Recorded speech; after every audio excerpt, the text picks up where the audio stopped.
When I trip over it, it won't pull the machine off the keyboard. That's the benefit.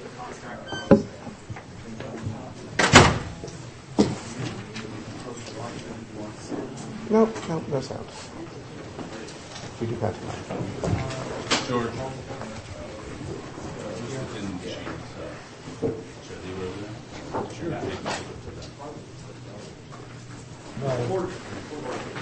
Whoever used it today, right? We might come back. Yeah. They do give it custom service. Oh, we could look at it and figure out who it is. See that?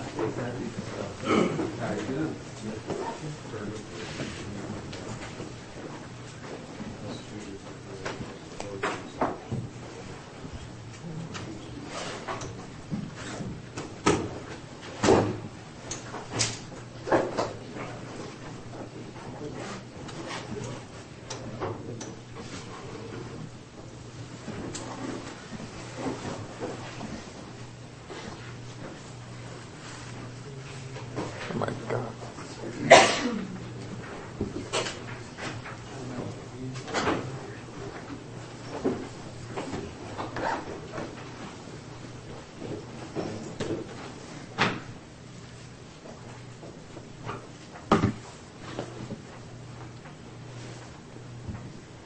The short answer to that question is no. Hmm? The short answer to that question is no. Which one? Yes, right. Yeah. Yeah, the answer is no. Any questions?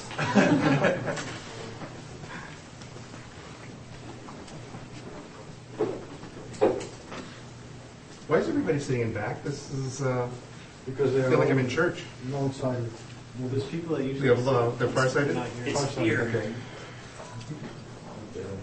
It's really interesting, when I throw things, I tend to not hit anything in front, I always hit things in back, so just so you're aware of that. Yeah. Don't throw anything, we'll be okay.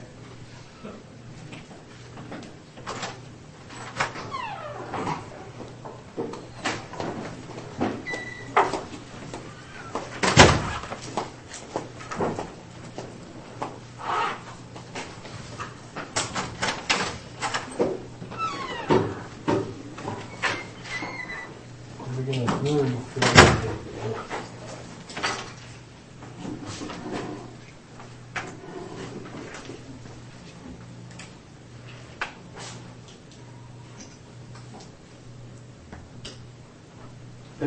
Patience. I'm just looking at the clock. I show 3 minutes. You have 3 minutes? No, I show that there's at least 3, yeah, it's 11:57 according to the Macintosh, and Macs are never wrong, we know that.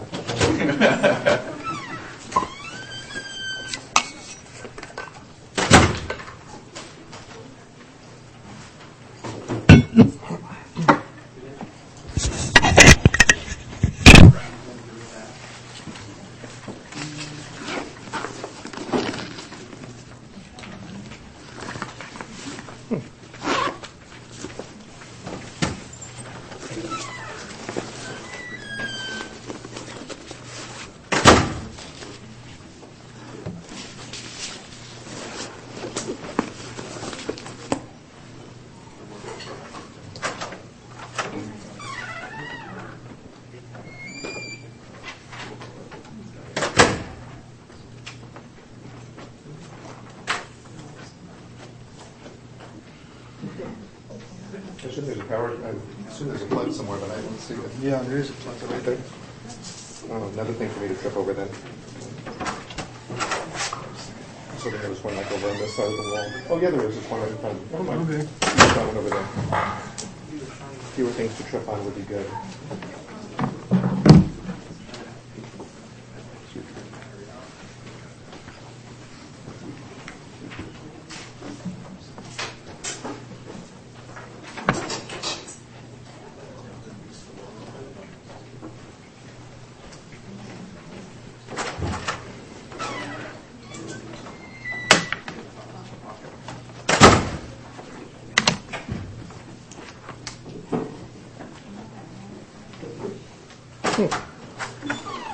Interesting. No power.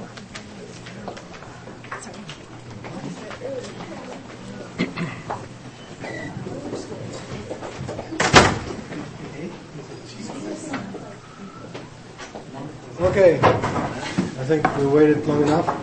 Also know how.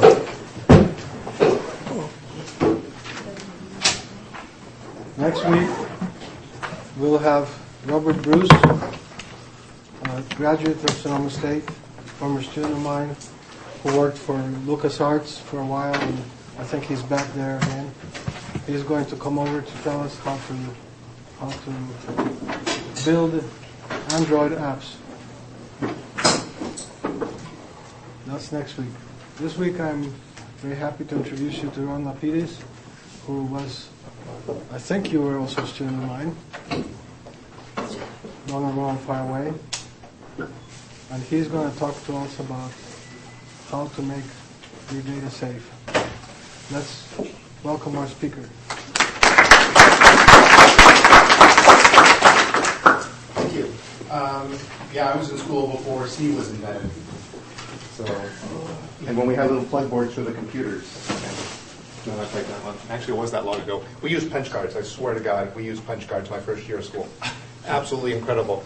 You loaded your cards into a card reader, and an hour later you would come back to see if your program worked or not. A little bit different than it is today. So I've got lots of letters under my name here. I'm sort of a disaster recovery, business continuity, security kind of guy. That's what I do in real life. Although I'm now in marketing, so actually I lie in real life. We're going to talk about full disk encryption. So does everybody here know what full disk encryption is? Cool. So I can lie to you and you won't know. This is very good. So we're going to go over the kind of, this is our agenda for the day. I've got 45 minutes, so I'm going to go through this fairly rapidly. We can make the slides available to you at a charge, so there's no problem with that. And what I've done is I put lots of verbs and words on the slide so that you can really read it at your own pace afterwards, and you don't have to rely on what I'm talking about. These are the major flavors of data. Data in transit is data that's moving. So moving from point A to point B, like over a network line. So when we say data in transit, we mean the data is moving from one computer system to another computer system, from a computer to a browser, somewhere over a wire. Data at rest is data that's sitting on a disk drive or a tape drive or CD or some kind of storage. So we talk about it being at rest because it's really not doing anything. It's just sitting there and not really being used. So if you have an Excel spreadsheet in memory, we'll get to that in a moment, what that is. But if you save that Excel spreadsheet off to your hard drive, we'll say that that's data at rest. There's also two kinds of data, public data and private data. Public data is anything on a web server. So if you put data on a web server, de facto it's public because web servers tend to be public, easily hackable. So anything you put on a web server, it's public information whether you want it to be or not. And quite often we read about data breaches where somebody downloaded something off of a server. If anybody's heard of Anonymous, they've been in the news recently. Yeah, so the people who put information up there that Anonymous could get at deserve to die because you don't put anything that is not public information on a web server.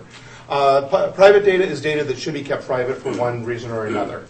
And that would be that it is data that is proprietary to a company, it's government secrets, something along those lines. One last flavor of data, whoops, how do you get up there? Is data in use. So this would be data that's in memory. So I mentioned if you have an Excel spreadsheet that you are currently working on, that is called data in use because you're currently doing something with it. Okay, so let's talk about some rules and regulations. These are some of my favorites. Bhisma is Federal Information Security Management Act. Now here's the really cool thing about these rules and regulations. The fact that you may not know about them doesn't matter. You're still subject to them. So if you go out and are in the computer science field and some company hires you and you start working on programming or maintaining websites or security or whatever, guess what? These apply to you. Even if they've never told you about them, they apply to you. So ignorance of the law is no excuse. This is California. So we're in California. So any data that is handled by any company that does business in California, no matter where the company is, if their data gets out, they have to send a message to all of their subscribers saying, hey, guess what? We screwed up, we lost your data, and we're very bad people, and what have you. So these are some of the more interesting laws that you'll possibly hear about. Now, the question around encryption is, why do you want encryption? What is the encryption being used for? Why do you want to encrypt data? The top one, very, very popular, check the box. Is your data encrypted? Oh yeah, data's encrypted. We're done. Thank you very much. Doesn't mean it's protected. Doesn't mean it's safe from safe from disclosure. Doesn't mean anything. It means I checked the box. And a lot of companies, that's where they kind of start and end. And I do wonder, yes, why this disk drive is being held into the controller with a piece of string. That scares the heck out of me. Away it goes. Spares return. Anybody know what spares return is? What does that mean, spares return? No? Okay. Spares return. A disk drive breaks. You replace the disk drive, and you now have an old disk drive. What do you do with it? If it's under warranty, if any of you have an Apple or an HP or a Dell or something, if your disk drive totally fries, what do? If you have an Apple, you go down to the Genius Bar. They give you a new drive. If you have a PC, you might send it to HP or Dell or what have you, and they'll put a new drive in. What about all the data that's sitting on that old drive? What's going to happen with that data? Is there anything on there you wouldn't want people to see? If you're the federal government, or if you're a company doing making new drugs or what have you, there's probably lots of stuff on there you don't want people to see. And so encryption is one way of protecting data on a disk drive when that disk drive goes somewhere else and you have no control over it. Similarly, repurposing a disk. So the disk is being used by the accounting department today. Accounting no longer needs the disk. We unplug the disk there. We plug it in somewhere else, and now it's being used by software development. Do we really want those really slimy programmers to know what accounting was doing with the data on that drive? No, we don't. Another way that encryption can protect your data. So what are you really trying to do? Somebody steals the disk. You know, you read about this all the time. It's in the news. You know, your laptop's sitting next to you on the table, and somebody comes in and grabs it. And you know what's really amazing to me is if you walk into a Starbucks. Anybody been to a Starbucks? Do we have any humans in the room? No. Yes, meatbags, humans. Good. Okay. So if you've been to a Starbucks, you'll notice there are quite often is a laptop just sitting on a table. Nobody's there. Either they're going to the bathroom or they're going to grab their double latte with extra venti cream something something. And the laptop's just sitting there. Dumb.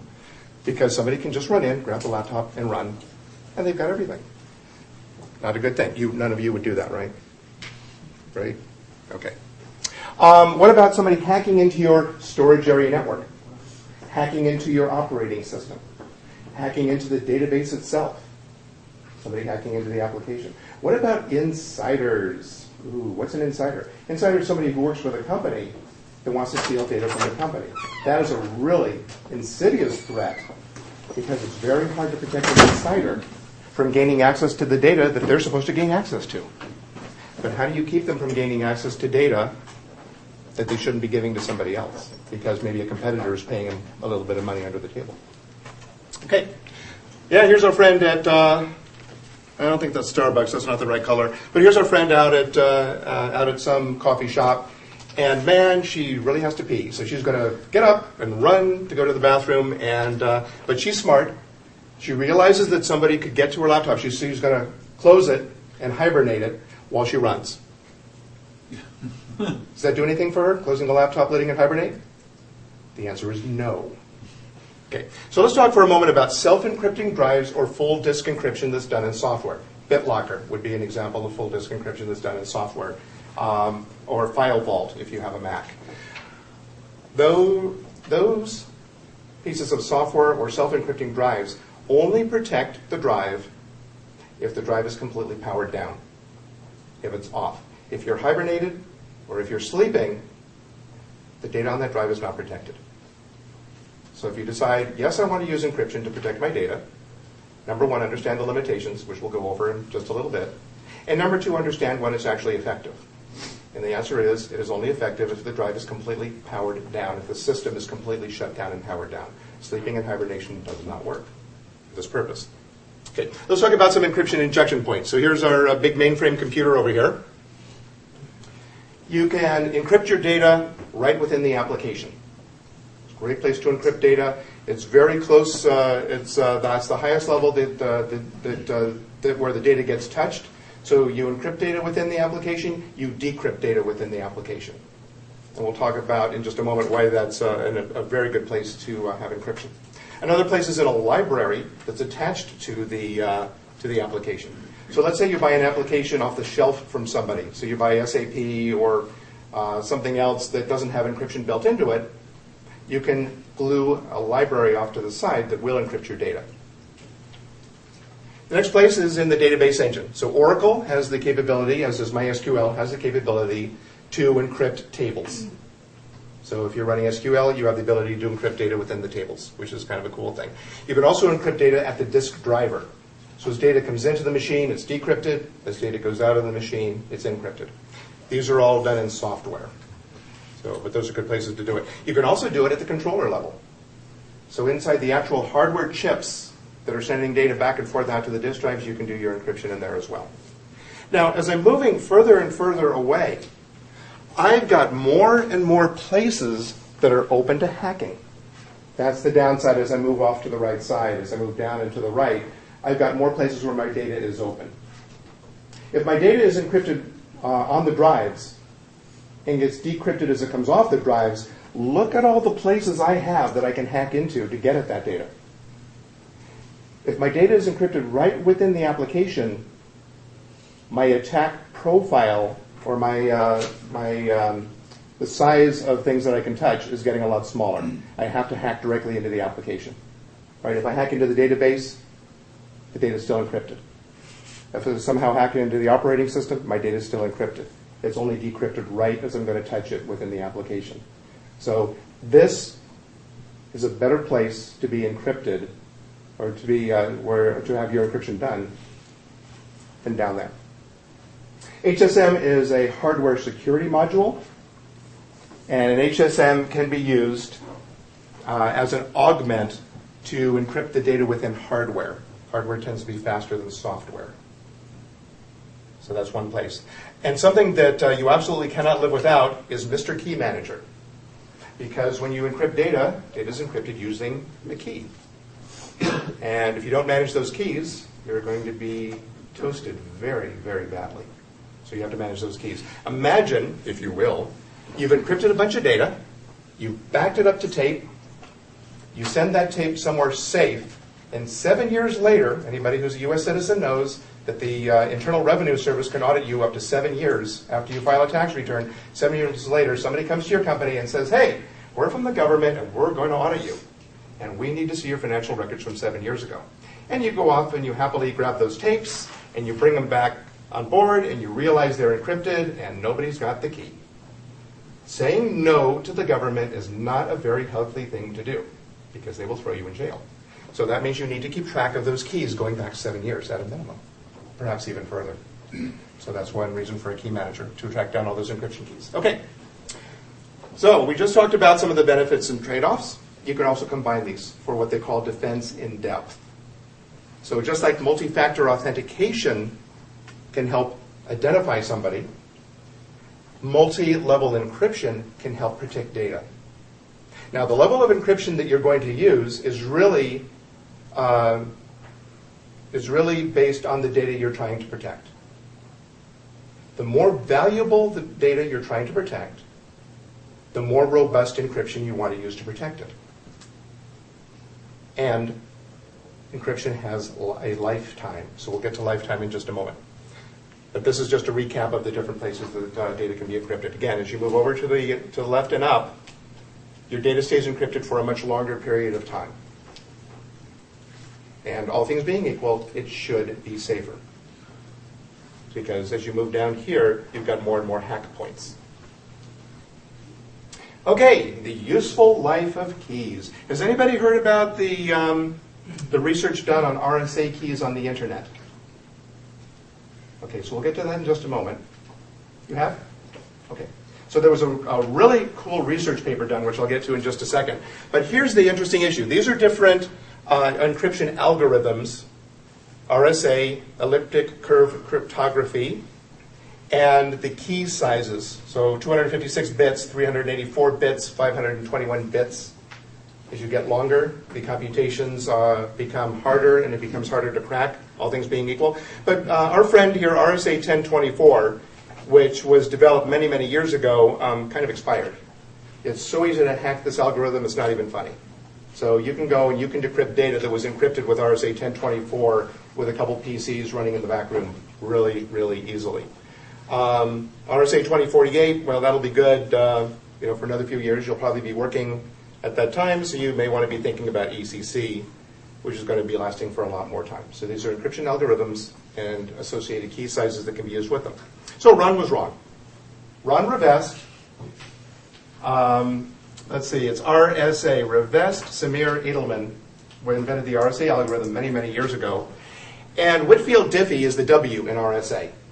So Whitfield Diffie was also part of this. He's teaching at Stanford these days. He was also part of this algorithm. For whatever reason, he didn't make it in there. He was in the paper, but he didn't make it into the algorithm because RSAW just didn't sound right, or don't ask. Anyway, to make a long story short, 2 out of every 1,000 keys that they collected off the internet offered no security whatsoever. That's 0.2%. Doesn't seem like a lot, but how many websites are there on the internet? Tens of thousands, if not millions.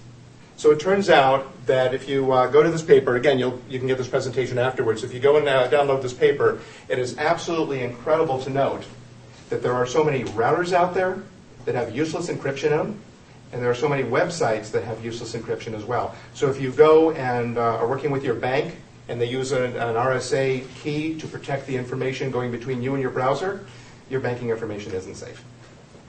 Oops. So will encryption keep my data safe? Might not even keep it safe on the internet. We know it's already probably not safe on your hard drive, depending on how you're dealing with your hard drive. Okay? So the most common key size is 1024 bits, 51% of them, and 40,000 certificates were easily factorable. Oops. Okay. So as Robert Covio says, the generation of random numbers is too important to be left to chance. So you may want to Google random number generators and Robert Covio's name, and you'll find out why randomness is extremely important when you're generating encryption keys. Okay. Replacing RSA is a set of algorithms that came from the NSA, National Security Administration, that's designed to be an interoperable cryptographic base for next generation cryptography. The really cool thing about elliptic keys, elliptic key cryptography, is rather than using lower functions like RSA does, add, subtract, multiply, divide, it's using hyperbolic functions or elliptic curves. Now, if anybody has taken elliptic curve math yet, if you played with that, I did algebra in high school. Elliptic curve is like, senior level university kind of stuff. It's much, much harder to deal with. It's much harder to hack. It's much more efficient on mobile devices, which is why many mobile devices today use elliptic curve to protect the information that's on them. Here's a write-up on Suite B, so something you should really learn about. Okay. All things being equal, encryption done in hardware is safer than encryption that's done in software. So that's one of those postulates. The reason is, keys stored in software can be hacked. It's not that hard to go into a PC and find the encryption keys. So if you're using BitLocker on a Windows machine, or if you're using File Vault on a Mac, the encryption key is sitting in memory while your disk is running, because the data has to be decrypted. If it's sitting in memory, it can be found by a virus, or if you're at Starbucks and you're on a wireless LAN, somebody can just come in and start reading your disk. You do know that, right? If you're on a public LAN, public unencrypted LAN, somebody else there can come in and start reading your disk. You do know that. Surprise! Yes. Do be careful if you're playing with any public LAN, any public wireless LAN. It's fairly easy to, A, pretend you're the wireless LAN. So you walk into a Starbucks and somebody else has a laptop and they pretend to be the Starbucks LAN, and you link into them instead of linking into Starbucks. Now everything you do can be seen by them. That's number one. So that's what we call Wi-Fi spoofing. And then number two is even if you are using the real Starbucks LAN, or even if you're using the real Sonoma State LAN, if there's somebody else on the network and you don't have the right security on your machine, they can kind of come in with their little vacuum cleaner and start scooping up data off your own hard drive. Surprise. Okay. So the answer to, will full disk encryption keep my information safe? We've already said that's no. We know that. you really need defense in depth. You need a bunch of different pieces that are all working together, and we'll get to some of those in a minute, as I said. Okay, personal computers with dual-core CPUs. Anybody have like a Core Duo in their laptop? Like everybody has a Core Duo in their laptop? Yeah, the jujitsu of hacking means that your own computer can be used against you. Because dual-core CPUs, easy to grab keys. Very easy to grab keys off of any laptop or desktop that's running encryption and software. It's trivial, and the CPUs can be used against you. We also talked about random number generators. So you need to look up why random number generators are so important. True randomness is obviously impossible in a digital chip, but the closer you can get, the better you're going to be for generating good encryption keys. Hardware key protection also can protect against side channel attacks. In other words, I can have another process running on my laptop that can kind of be looking at this other process that's doing the encryption. And there's a lot of other meanings to side channel attacks. Yes, sir? What does dual core CPUs have to do with encryption? It's really interesting. If you've got two cores running in the same chip, if you have the right software and it's available on the internet, one core can tell what the other core is doing by watching the power draw. You can actually tell what bits are going through one core by watching from another core. Yeah. So your process can get inside of another process without getting inside the other process by just watching what it's doing through current draw on the CPUs. Scary stuff. Okay, so only hardware-based key management or hardware-based encryption can prevent scanning password attacks. That's where you get into memory and you scan memory and you try and find the encryption keys. So the only way to protect an encryption key is to have that puppy in hardware. That's not in a general purpose CPU, that is in an encryption engine of some kind, a key management engine or an encryption engine. Any more questions on this slide? A lot of info on here. Okay, going on. I mentioned key management, and I mentioned why key management is important. So, here are the 20 keys you're managing today, and then here are all those tapes that are going back 7 years, or all those CDs or DVDs, all that information that's going back 7 years or more. So you need a way to manage those keys and to store those keys and keep them away from humans. Because everybody knows that a human is the most hackable thing on the planet. Humans are really easy to hack. I'd like to talk for a little bit about FIPS, the Federal Information Processing Standard. This is another important rating to know when you're talking about encryption. FIPS 140-2 is a standard. It's revision 2. Revision 3 is, I believe, in process and should be out this year or next year. But this is a standard relating to how to protect encryption engines, encryption keys, and security parameters. So there's 4 levels to FIPS 140. And here's, everybody knows Wikipedia is right all the time, so there's a Wikipedia article that talks a little bit about this. So level 1, zippity-doo-dah, as we say in technical speak. It means there is no physical security mechanism. Encryption that's done in software, the best rating that it can get is level 1. And all that really means is we have implemented an algorithm per the specifications of how that algorithm should be implemented. Not a lot of protection. Oh yeah, you know what I should talk about? Algorithms. When I was talking about algorithms. If somebody comes up to you and says, hey, I've got this really cool, super secret new encryption algorithm that will prevent hacking, what do you do? Run. Very good. You run the other way. The interesting thing about encryption algorithms is that it's not the algorithm that protects your data. It's the keys.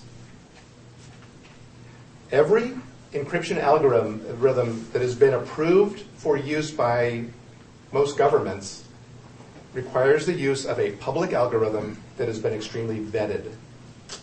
So that means you've had cryptographic experts looking at these algorithms, tearing these algorithms apart, putting these algorithms back together.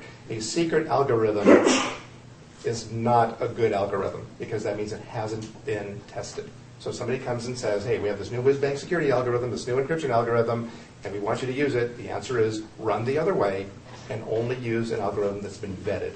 where the keys are actually protecting your data. It should not be the algorithm. It has to be the keys. Okay, level 2, show evidence of tampering. So level 2, let's say this was a level 2 encryption thing. If I rip this apart and I glue it back together again, you'll notice the jagged edges that I've ripped it apart. So I can look at it and say, oh, gee, that has been ripped apart and put back together again. And so, I probably shouldn't trust this device ever again. The trouble is that before I noticed, somebody might have done really nasty things with my data. So level 2 is sort of okay. It's kind of the minimum for hardware. So if you have a flash drive, if you're using an encrypted flash drive, it's okay for that to be level 2 because you look at it every time you plug it into the machine. And if you look at it and say, oh man, somebody pried this apart again, the answer is your data is not safe on that USB flash drive, and you throw it away. Don't use it anymore. Level 3, this is one of my favorites.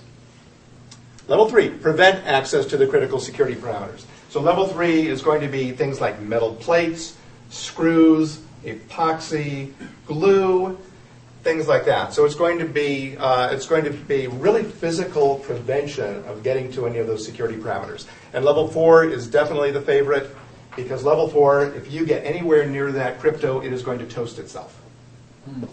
It's going to kill itself. Now, in Afghanistan, where they're out there on the front lines fighting for our freedoms, they have what they call little thermite bombs that sit within that sit around their crypto.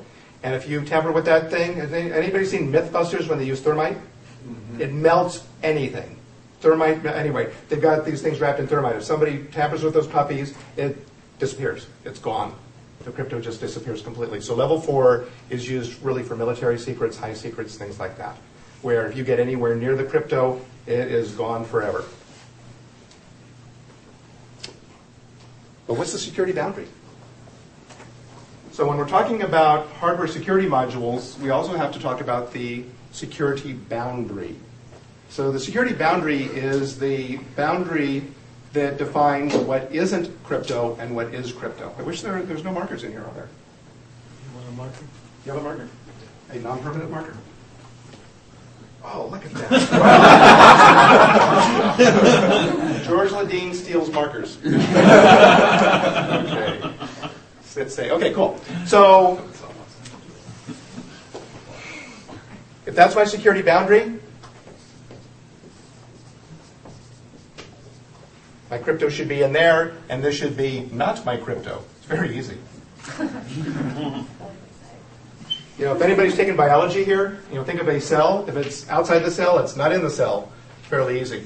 So let's talk about this for a little moment. There is a circuit board. So this little circuit board sits inside of a USB flash drive, and I'm doing crypto on that puppy. So I've got a secure flash drive, and it's doing crypto.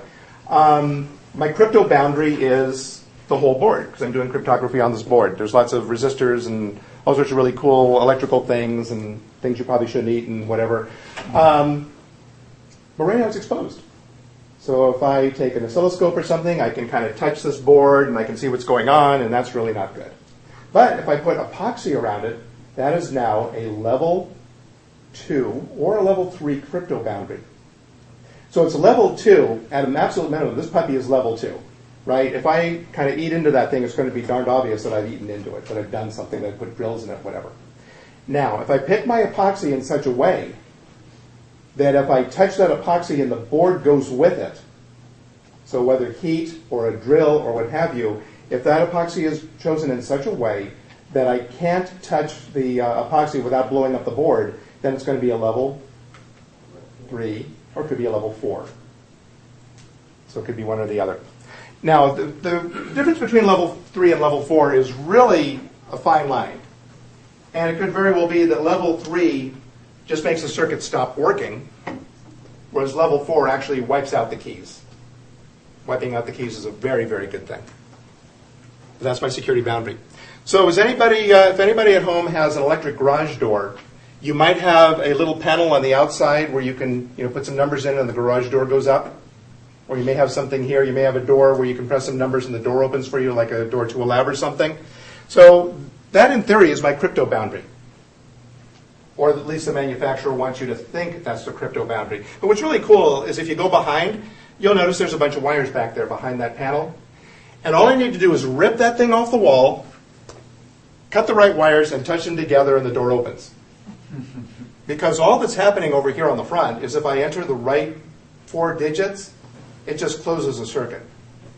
So if I rip that off the wall, I can close the circuit myself. And I'm now in the room. So the security boundary is extremely important. So that's one of those other questions to ask is, hey, yeah, you got FIPS 140 level 5 and whatever. Doesn't exist, of course. But where's your security boundary? And if the answer is, I don't know, run. Or ask further questions. Okay, so the lesson here is that all security must happen within the security boundary. Because if any security happens outside the security boundary, as we just saw, it's not secure. So I don't care how secure your security boundary is if cryptography is being done outside of it. Quorum technology is really neat. So with quorum technology, not only do you have your crypto thing, you've got some other pieces that need to come together as well. So we call that quorum technology because you need a quorum for everything to work.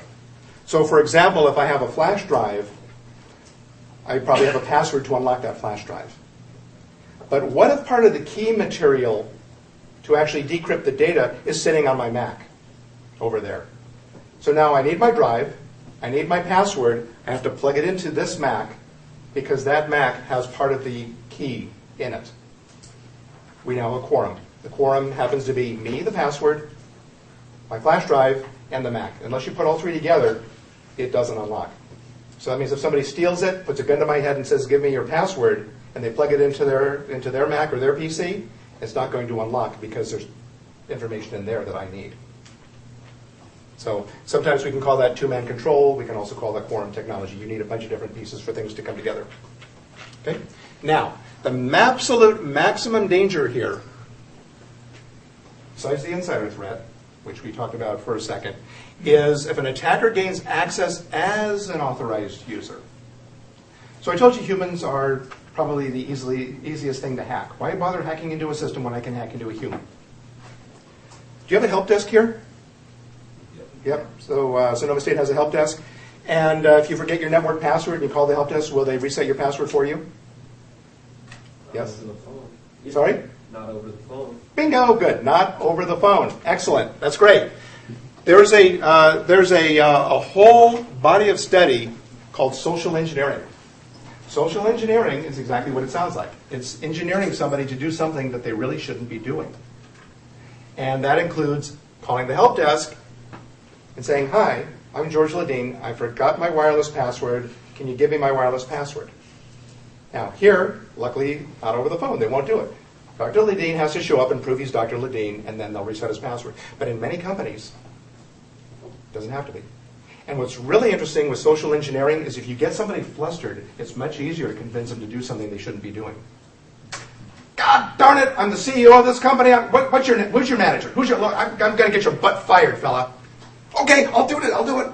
It happens every single day. Do a Google on social engineering, and you'll come up with some really interesting ways of hacking into systems without knowing a single thing about computers, because you just become somebody else. Very cool. Okay, let's talk about strong authentication.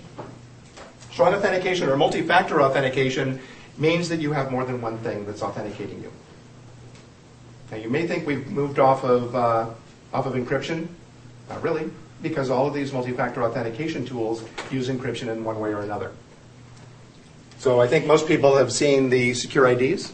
Every 60 seconds, a new number comes up on the screen. So when you log in, you type your username, your password, and then you type in the number that's up for that 1 minute. Every 60 seconds, the number changes. And so that should give an extra little bit of assurance that it really is you, because if you don't have that thing, you're not going to get in. If you don't have the token, you're not going to get in. So this is what we call strong authentication. The other layered approach to protecting your data is what we call separation of duties. Separation of duties means that each person only has the absolute minimum authorization necessary to perform their job. Slimy programmers should not be touching production systems. Right? What's the real danger about programmers? They write code.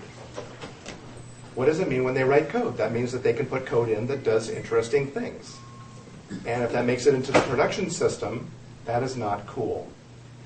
A true story, many, many, many years ago, at a bank far, far away, One of the programmers put in some Trojan horse code. Not really Trojan horse, he put it in. But he put in some code that if you went to an ATM and entered a special PIN number, the ATM would spit money and not record that it spit money.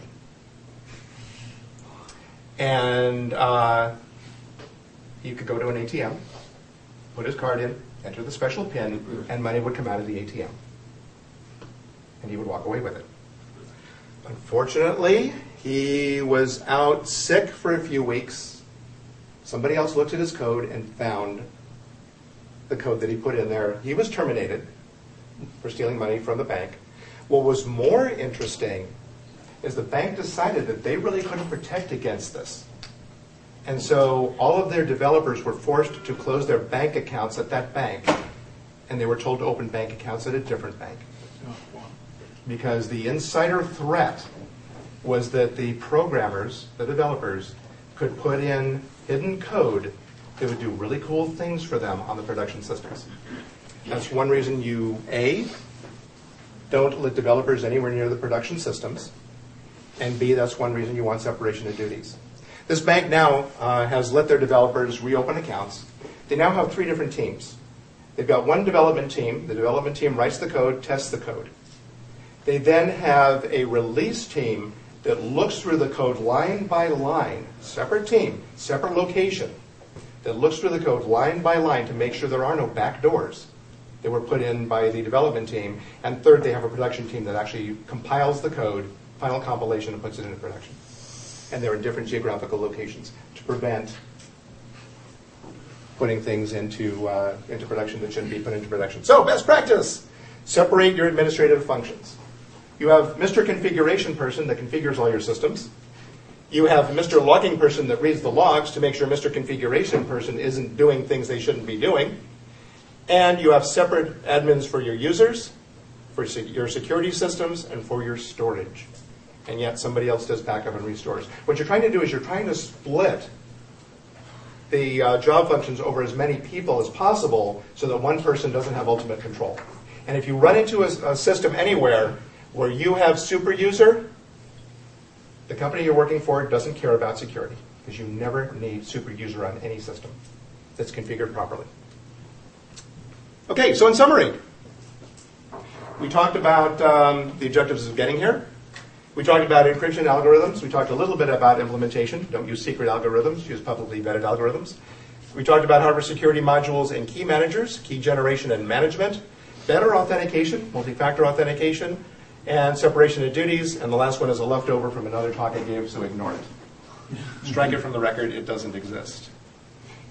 And I've left 5-6 minutes for questions, and here's some resources for you. Questions, or did I just scare the hell out of everybody? Go ahead. So those programmers that are coming back doors in their own code, the bank just told them to go do this at a different bank, pretty much. They go work at a different bank now. No, what they did was they fired the guy who did it. They fired the guy who actually put the code in, and then they told all of their other developers to close their bank accounts and open their bank accounts at a different bank, where they couldn't. Still working at that bank, but open. Still working at that bank, but with bank accounts at a different bank, because they knew they couldn't trust their programmers. That seems pretty silly, because if you could do it for your own account, why couldn't you do it for your friend's account who doesn't work at the bank? I mean, it's Right, totally exactly. Because that's what we in the biz, we call that collusion, right? So you have to convince that's the whole reason for separation of duties as well. You have to convince somebody else, right? Convince your friend. Guess what? Somebody's going to brag. You know, if you're doing it yourself, the chances are that you may not be caught. But if you're working with somebody else, the chances are much, much higher that you're going to be caught because somebody's going to brag to somebody else. Yes, sir. So what are your recommendations for best practices for my laptop? For your laptop, if you're not in physical possession of your laptop, shut it down. Don't sleep it, completely shut it down. But I've got a little bit of time. I wanted to kind of neck in my scope. If anybody here travels overseas, do not ever, ever leave your laptop, or let your laptop out of your possession. It is extremely well known that in several countries around the world that if your laptop gets out of your possession, it will be infected and probably rootkitted. Very well known. There are a lot of companies that if their employees are going to travel overseas, they do not get to take their laptop. The company gives them a virgin scrubbed laptop, and then when they come back into the country, it gets scrubbed again, just because. And there have been many, many cases, especially with U.S. government employees and government contractors, where you go overseas and they rootkit your PC. When you bring it back in, it attacks the network from the inside. So, and if anybody believes that a hotel safe is safe, Not at all. yeah, run the other way. Hotel safes are not safe. There are so many people that have access to the hotel safes that's not even funny. So never put anything valuable in a hotel safe, because that's the first place people are going to look. Yes, sir. So related to the question about laptop security, I don't know if did you talk at all about pre-boot authentication? I did not talk about pre-boot authentication, but yeah, that's a good way as well. Just about every Windows machine built today has what they call a TPM chip in it, or a trusted program module. I'm trying to remember what it's called. But it's a hardware encryption module that sits on the motherboard. And the idea is before you even log into the machine does all these really cool self-checks, and you authenticate to the machine authenticates to you, and then it boots. So yeah, pre-boot authentication is one way of getting around some of this. But again, if you're a government actor, you've got so much money behind you that TPMs are, maybe toast as well. But yeah, TPM, pre-boot authentication, go look it up. It's definitely a good topic out of scope. Yes? Are there any official policies for government stuff regarding the laptops that you said? And if so, do they extend to phones? Because phones are increasingly used to do things that laptops are used for. And if you can infect your laptop, there's not much reason to infect the phone. It's much easier to infect an Android phone than it is to infect an iPhone, unless the iPhone's been jailbroken. The reason that it's much harder to infect an iPhone is just because Apple has such iron-fisted control over the applications that go in the App Store, whereas with Android, kind of anything goes. The U.S. government actually does have security profiles for Android and iPhones on their website. So look for, it's called a STIG. So do a Google search on Android STIG or iPhone STIG, and you'll see the official government positions. There's also a really cool company called Good Technology. Good Technology puts a virtual phone inside your phone. And there's another really cool program called VMware Horizon for Mobiles, which, again, creates a virtual phone inside of your phone. And you'll see this coming on the market over the next years. Very cool things. Yeah, but if you don't have a passcode on your phone, you deserve whatever you get. So you should definitely put a passcode on your phone. Yeah. What's the advantage of a virtual phone on your phone? The advantage of a virtual phone, like any virtual machine, is actually, can you even see over here? So does everybody know what a virtual machine is? Yes?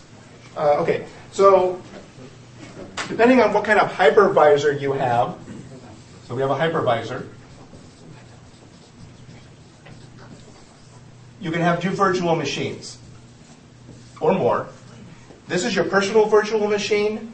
This is the work virtual machine. So this is everything you do for work. It all sits in here. It cannot be touched by that virtual machine. This is all your personal, your address book, your personal phone book, your pictures, text to your girlfriend, whatever, and that sits in this virtual machine, and the two are completely isolated from each other. That's one of the benefits of a virtual machine inside of a phone, is you can separate the operations that are taking place. Sir? When you talk about full disk encryption, how does it work? I mean, let's say you're using BitLocker. Does the actual operating system that sits on the disk gets encrypted also? And if so, how do you boot that operating system? Pre-boot authentication is the short and snarky answer.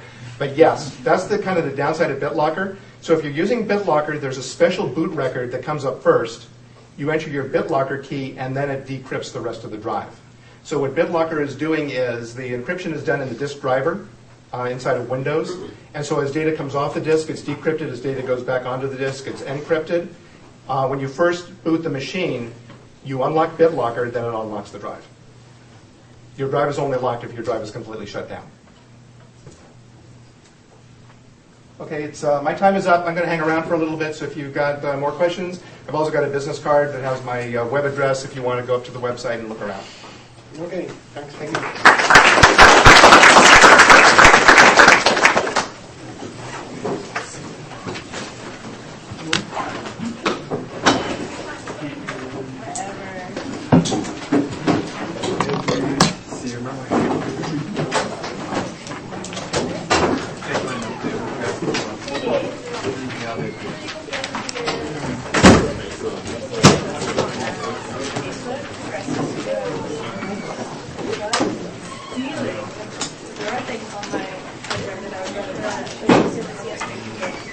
Oh, I did see that.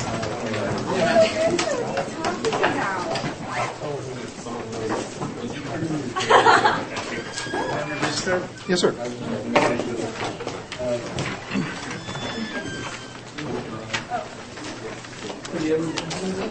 Thank you. You're welcome. Those two virtual machines that you mentioned for phones, Right. are they available for the iPhone? Not yet. Horizon will run as the way that it works on an iPhone is it uses like virtual desktop infrastructure. So your desktop actually sits somewhere else, and you just have a window to it. Good technology does run on iPhone today, though. So the good technology system is used by a lot of companies, and it creates two phones on your iPhone. So What's called in the business phone. that app is already available in the app? It is already available. No, it's not in the app. I don't actually know how you buy it. It's probably in the App Store, and then you probably have to pay money to good.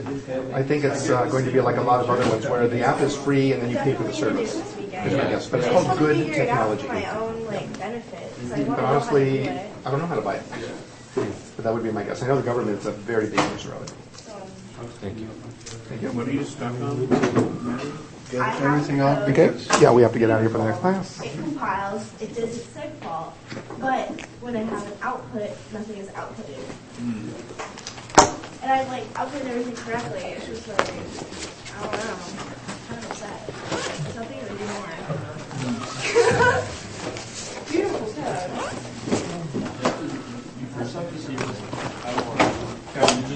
I got your reply. Oh, So you don't think you can do anything right now? sure. You want them? Oh. No. Go ahead, take them. I have hundreds of them. I guess I didn't do it.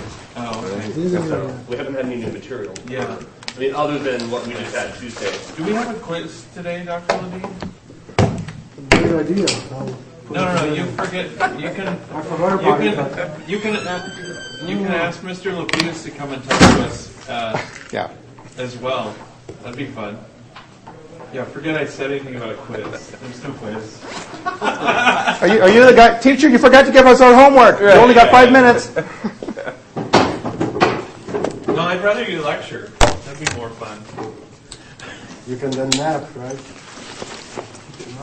Does it look like I napped in your class? No. Okay. Yeah. So far.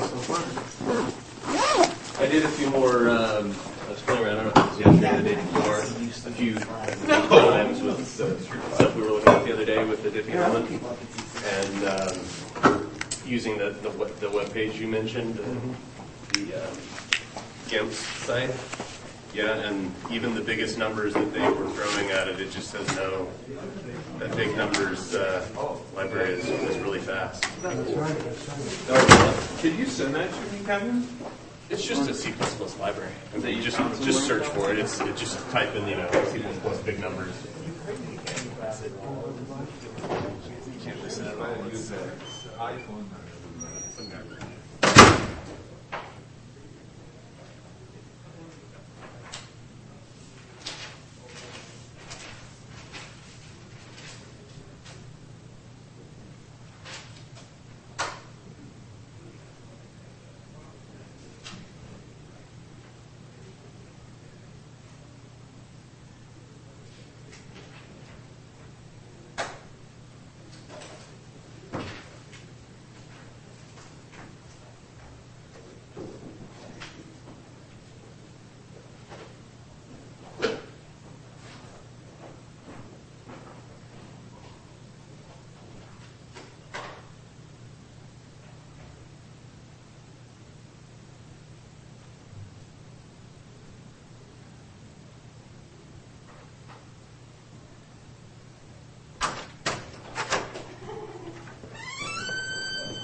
I was trying to decide if I wanted to have you pick her up tonight or if I was going to try to do Saturday, and I was kind of looking at it as an either or.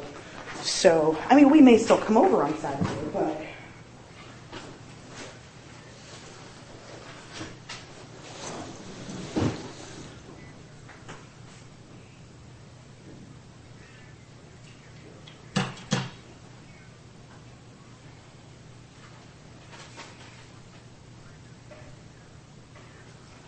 Well, I mean, he wants to...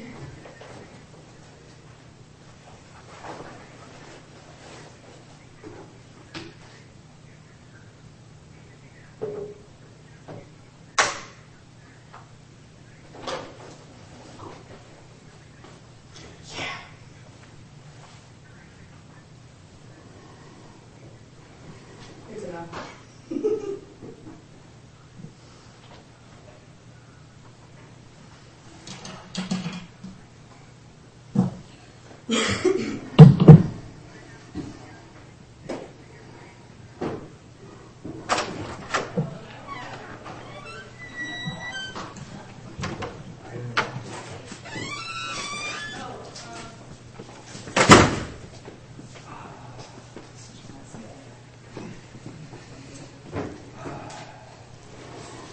Well, I mean, I thought that if we did anything on the weekend, we'd both come, and maybe I'll go maybe just sit there or something huge, but I'll squeeze that in somewhere. Well, she went this last week, so this is my week. So I need to. The weeks when I don't clean are my weeks. I may actually go out there tomorrow morning and just get it over with, and Alana won't be with me. Yeah, that's what I was thinking. So I need to call him. That's what I was thinking. And just do the loop and come over here after I leave his house. Because they're not meeting tomorrow until like 4 o'clock. Because people work and do things, So they're going to meet tomorrow at 4. So if I just went out to see Dad in the morning, I would be done in the afternoon. I can drive out here, work for several hours, So that might be the plan. So I will. But I'm thinking if we figure out today and tomorrow, I'll deal with her the weekend. We may come over and visit, but I won't have you watch her for every week. So, unless you really want to,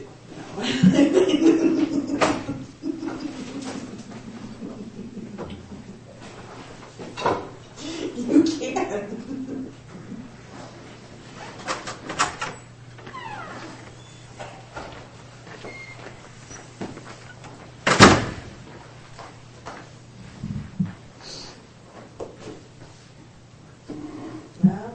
It's your opportunity.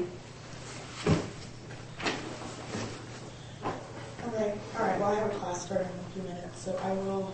I just wanted to let you know, and I will see you tonight, maybe like 8 or 9. I'll be there by 9 because they're not meeting till 7, so I figured if I stay till 8, I won't get there till 9. So, but I'll get there by 9 so I can take a. Yeah, she just needs that. Okay? You can just let her soak, too. You don't actually have to use any soap. I'm kidding.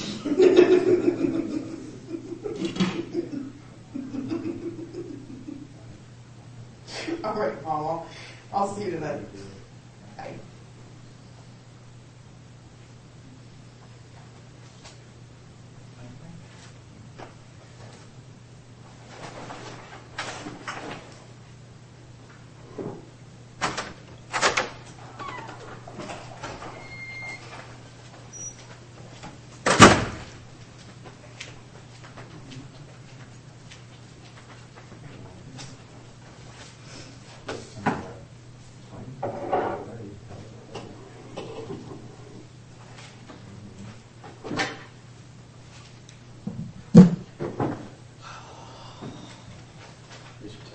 How did you do on your 317 test? Yeah, 169 out of 175. Good job. Thanks. Sorry, I've got a 5-year-old, so that's my go-to. Good job. Good job. Really? That's cool.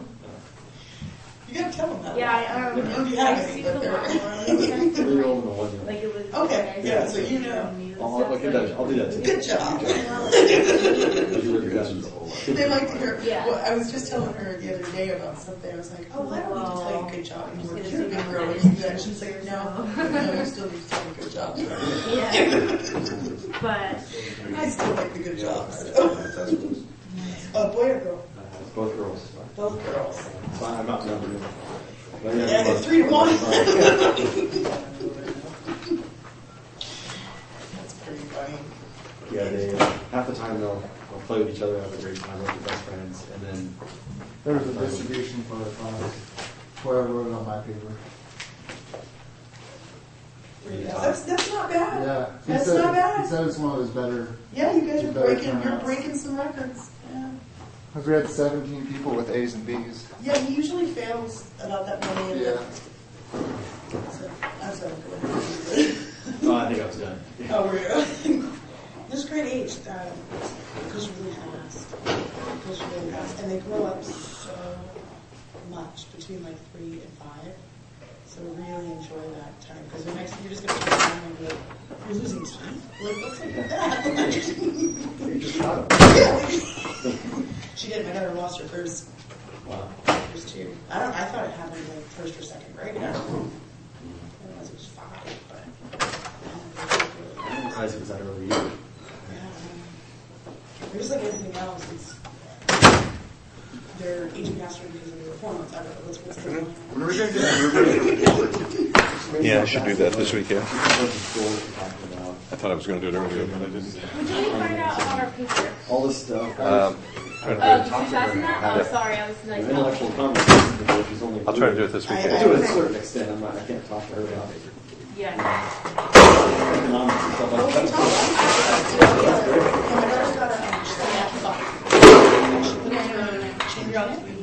So how she get the return? She doesn't. So we started investing. She's all over the politics this year. Oh, She's got her idea of who she wants to be. well, it's cool that she has an idea. She has an idea. She can carry A it. good hair. Well, There's that's nothing to do with it. Is she going off like different viewpoints, or just kind of like who they are? She's watching the debates, and she actually wants to watch it. No, let's watch this. I want to see who wins the race.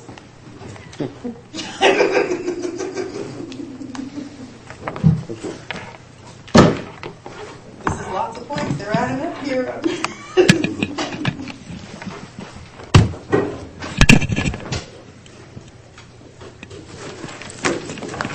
You're a little further away this time. It's kind of Yeah, I'll move it. yeah.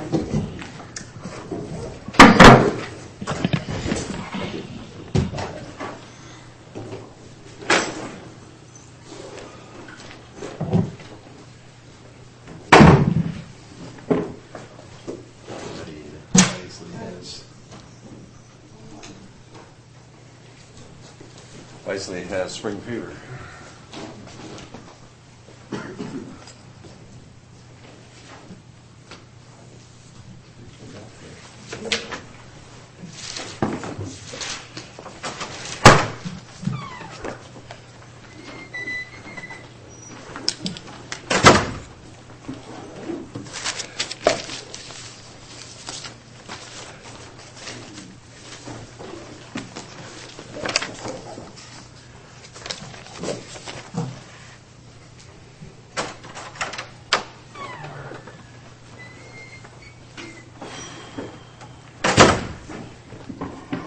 How's it go with the battle? It's too nice of you. If you want to let us out, I'm in favor of that. All those in favor. I think a lot of them have already voted with their opportunity cost. Okay. Just out of curiosity, when can we anticipate our next exam? April- Are we looking before or after spring break? After spring break. It's April 5th, I think, if I got the right dates. Something like that.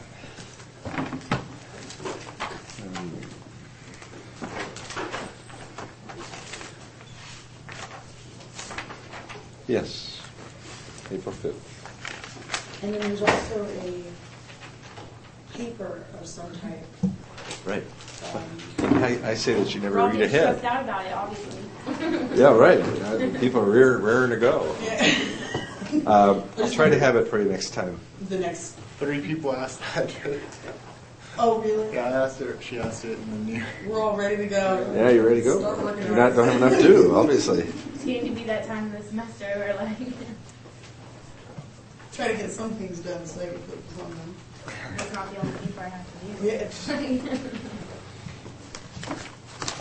Okay, I will try to do that. Yeah, it is an awfully nice day out there outside. I was ready for my nap. Okay. Good afternoon. This is going to be, see, right after lunch, nice warm day. Kind of a tough slog through the demand for money. This, everybody has demand for it, but not in the economic sense. Right? We've talked about supply of money, and what we're building up to is sort of all the macroeconomic policy issues of trying to manage money. And really, with the goal, managing the money is actually a means to an end. And the end is we're trying to manage some of the key indicators in the economy, like inflation and unemployment. So when we talk about modeling money, it's really about modeling the economy and trying to see what works and what doesn't work, and some of the measures and things like that. So having a good understanding of supply and demand, at least what we think has the impact of supply and demand for money as a starting point. Okay, we've talked about supply, central bank's role in creating supply of money, managing the supply of money, but you don't have equilibrium or don't even have approach to equilibrium until you talk about demand. Now, we do set the supply of money by policy, more or less, by what we read in the economy, the signals that we read in the economy. Really the challenge in how we determine what we should be doing from a policy point of view is really in understanding demand. And although we have some relatively simple models that tell us what the demand for money should be, in reality, there's too many things going on in the economy to really be certain that our tools are doing the right job. So why is it important at all to know about demand? Well, what happens if there's a mismatch? So let's say supply is a given at the moment, at least in the short term, all other things being equal, and all those other. So demand, anticipating demand for money, and demand is, of course, in the classic demand sense, it's not only our preference but our ability to have. So